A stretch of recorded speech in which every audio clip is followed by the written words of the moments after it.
naway mag-aral, sabay-sabay nating alamin ng totoo ang kawan ng kordero. Sa inyo'y nag-aanyaya. Lahat musika ihandog sa Diyos ng masaya, pagkat sa piling niya tayo'y may pag-asa.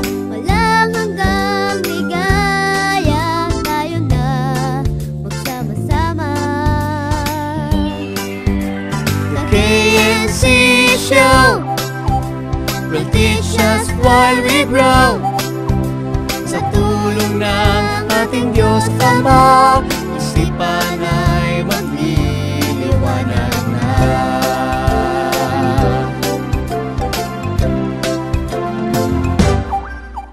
Mapalad nga naman ang bumabasa, katwiran ng Ama ay nauunawa. Kaya't buksan ang Biblia, tayo na't magsalo-salo. The KNC Show will teach us while we grow. Sa tulong ng ating Diyos Ama, isipan ay magliliwanag na. Ang turo ng ating Ama ang siyang dapat lakaran. The KNC Show will teach us while we grow. Sa tulong ng ating Diyos Ama, isipan ay magliliwanag na. The KNC Show will teach us while we grow. Sa tulong ng ating Diyos Ama, isipan ay magliliwanag na.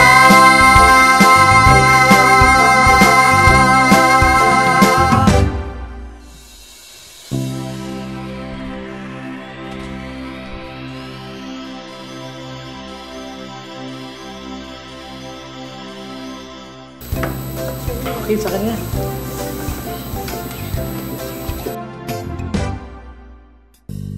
Alam nyo kids, dapat lagi nating panatilihing malinis ang paligid natin.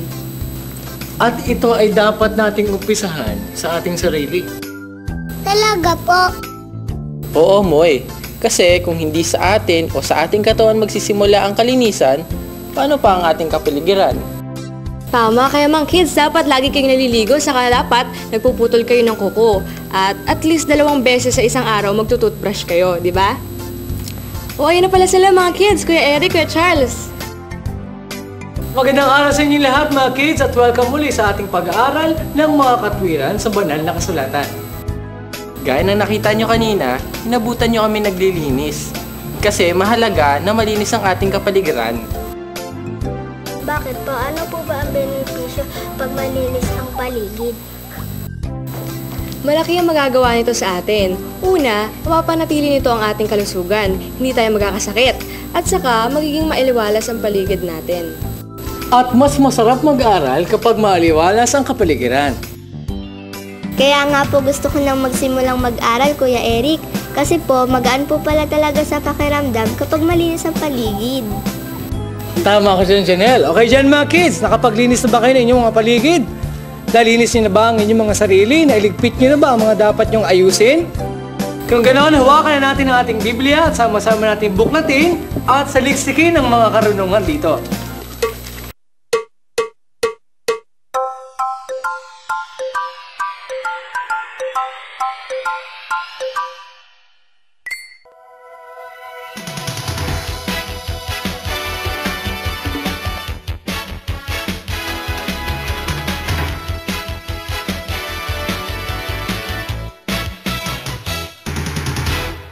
Magandang araw! Ito ang Balitang Bata.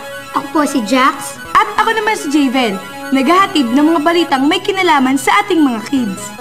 Sa United States, may higit sa 250 milyon ang may sakit sa pag-iisip o autism, na ang epekto nito ay ang problema sa pagsasalita at hindi nakakaintindi ng maayos.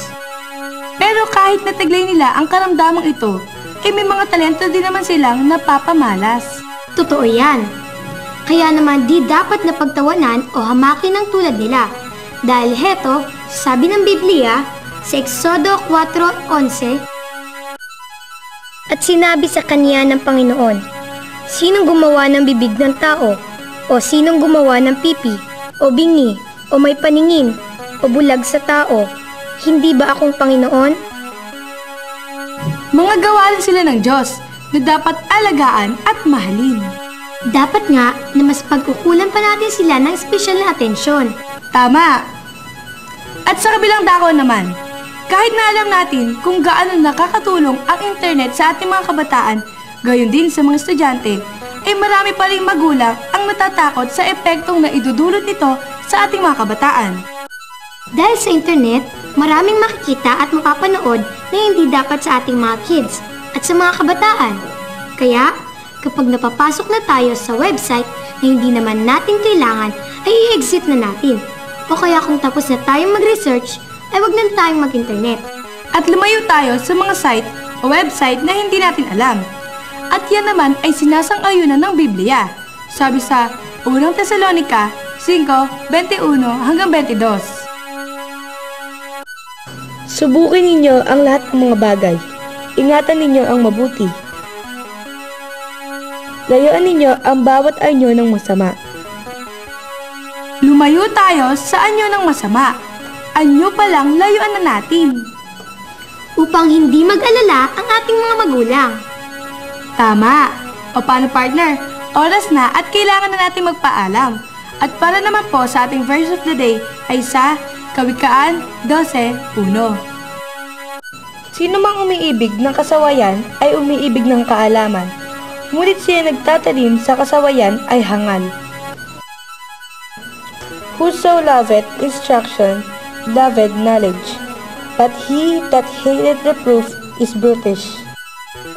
Kaya kids, dapat huwag pasaway ha.